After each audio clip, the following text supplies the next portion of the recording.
for optimism ahead of competitive action tomorrow here in Indonesia. Scott Redding crossing the line, first flying lap of his final stint at 1:35.6, so he's still 1.5 seconds slower than Raz Gatlioglu and still outside of those top 10 positions as well. Yeah, just looking at the timesheets as well, Toprak's been able to complete 25 laps in this session as well, so good information being gathered there by the Yamaha rider. Most riders in and around 19-20 laps for their mileage in this session. And his teammate Andrea Locatelli coming on strong in the final minutes of this session as well, as he bids to move up into the top 10. Currently down in 15th place is Andrea Locatelli this afternoon.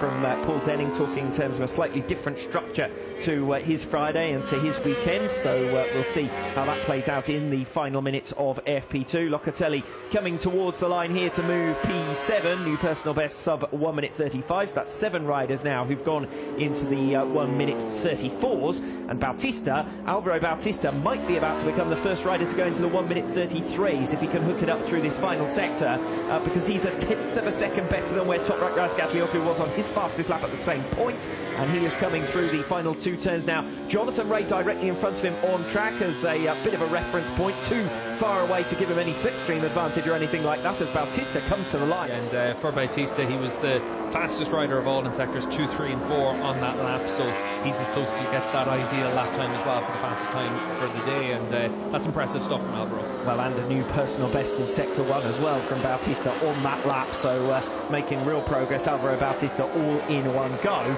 Dropped 3.5 tenths of a second in the first sector of his next lap, so it doesn't look like he's going to be able to improve. We're just half a minute away from the checkered flag falling on Friday's proceedings here in Mandalika, as Jonathan Rea just lets Alvaro Bautista go in front of him, looks over his shoulder. He must have run wide there at turn 8.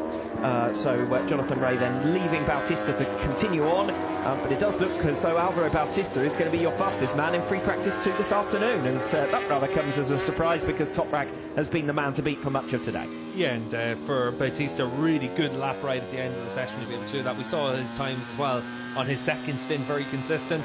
So Alvaro and Ducati doing a really good job here on the opening sessions of the weekend. As Scott Redding bails on his final lap.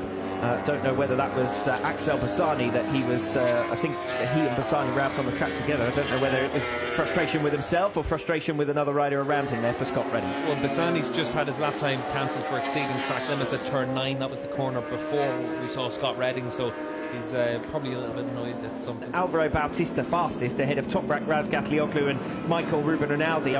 Really strong afternoon as far as Ducati are concerned with Xavi.